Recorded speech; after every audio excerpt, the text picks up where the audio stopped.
Hey everybody, welcome to Kimmel's Irish Pub. Time for another movie review. Tonight's movie, Marrowbone. 2017, I don't know, something's drawing me to it. I put it on my list at some point somehow. It's about a young man and his younger siblings who have kept a secret of their mother's death quiet so they could all stay together. And then they go to some mansion or manor and there's some, sinister presence there, as it says in IMDb. Now, it stars George MacKay, Anya Taylor-Joy, Charlie Heaton, Mia Goth are all in this. So a pretty good cast. 6.7 on IMDb, 36,327 people rated so far. For some reason I thought it was rated higher, and I don't know. It's there. We're going to do it. Hour and 50 minutes long. Let's see. Stick around. I'll let you know what I think.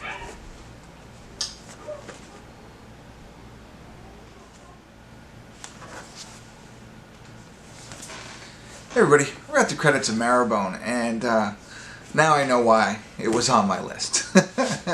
It's funny, I get these, like I've said many times, things come to me from all different directions, and I throw them on my list, and then finally get to watching them, and I'm like, I don't know why this is on my list. Now I know why. And I'm not going to tell you, because I'm going to tell you it's worth watching. If you haven't seen it yet, this one's really good, and I don't want to even give you the thing that made me add it to the list. But when you get into it, I'll tell you what it's a little bit about. So this woman and her 3 kids, right? Oh, 4 kids. No wait. George MacKay, Charlie, Mia. Oh yeah, 4 kids. 4 kids, right? So 3 boys and a girl. So 3 sons and a daughter. The one son's younger, 8 to 11 years oldish. The rest of them are under 21. Anyway, they come to America. Not exactly sure where, but to escape their father, right? So she left their father, they run over to America, she falls ill. And the reason I know they're under 21 is because Jack, who's the oldest one, played by George MacKay, she doesn't want the family to be separated.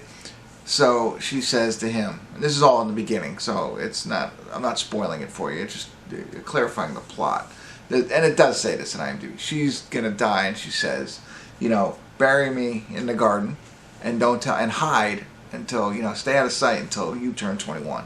This way they won't separate them, they won't go into foster care, that kind of stuff. Then when he turns 21, he can claim them as their family and they can continue to live together, right? So that's really the basis of it. And so Anya Taylor is like a pretty far across neighbor they run into, start becoming friends with. She works at a library. And there's another guy there that's involved, and that's the only other real character for the most part was this.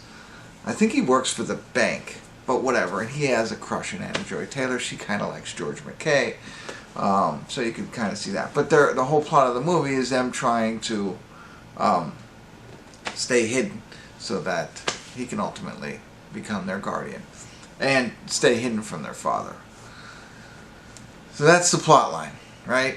Really good, and it seems okay. Like when I tell you that plot line, for me, I wouldn't run to watch that, right? It's like, oh, I'll watch it. I like all the actors in it, and it was somewhat okay. Now they say there's some sinister stuff going on at the house. It's not like supernatural or anything like that. There is, there's some things that make it a little bit feel weird, kind of thing. But again, they have a thing against mirrors. So when they first got to the house, the mother said, look, we're forgetting everything left behind us. So once you cross this line, you become a Marrowbone, which is now the new family name, her maiden name, I guess. And they're going to forget everything else that has happened before that point. So I think with that, they hide these mirrors. But they kind of give you a window into the past. And I don't know. That's kind of part of the creepiness of the house. They don't really have electricity. They're doing everything by candle, so it creates that kind of environment, if you will. And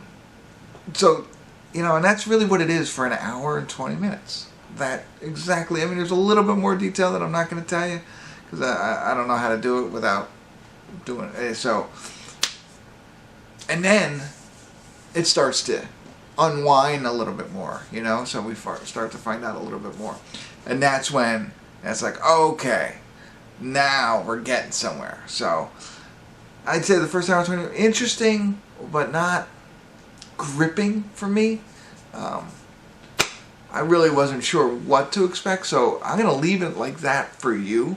I'm not going to go into any more, but I am going to say, if you decide to watch this, you'll enjoy it, I think, more once you get, through it all. And that happens a lot with a lot of movies. A lot of movies are gripping from start to finish. This one, not so much interesting, but not gripping, but then you get there. So I like George MacKay. I think he's a great actor. He does a great job in that. Mia Goth, smaller role, but she plays her role. Like she's good in this type of role. And then the guy from Stranger Things, he was good too. He's like the middle brother, the tough guy kind of thing. So, but really, it's all about George MacKay in this one. So, and I think he does what he needs to do pretty well in this. So, I really enjoyed it. 7, at least a 7 for me. I don't know if it's an 8. If they could have made the first hour a little bit more, I don't know. I don't know what they could have done. I couldn't have done it better, but that's the only reason I'm just like, because I was like, I don't even know if I want to watch this after. Not that I would turn it off, but I am so glad that I did. So I am going to talk a little bit more openly, and I want to share something with you. So with that being said, if you haven't seen it at all, go watch it and turn me off real quick, or watch it when you want. Don't listen to this part, because this is, I think the whole draw to this for me is what I'm not telling you. So that's it.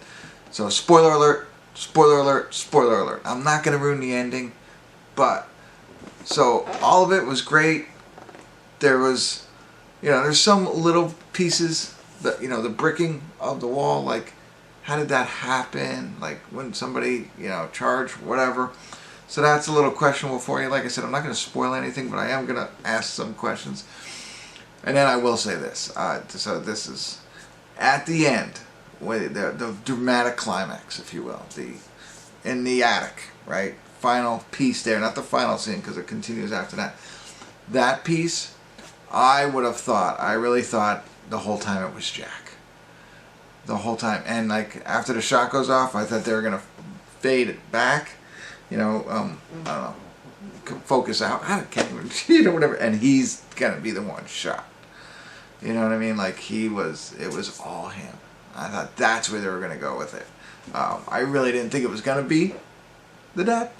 I thought there's no way that could really happen, just because all of it makes sense and the way he's able to survive, all that detail. But the fact that he's just able to brick it without the guy doing something. What happened when he came up there? Like when he came back from falling off the cliff and he got back to the attic. Like what happened there? Like we know what happened with them, but what happened between him and his father at that point? That's a mystery to me. So that made me think, okay, he is completely out of it because of what had happened with his father and him testifying, all that stuff, and he has just done all of this in his mind, and she's trying to get the other personalities to save her from him. So, and maybe that's really what happened, and I just overlooked it all, but I don't know.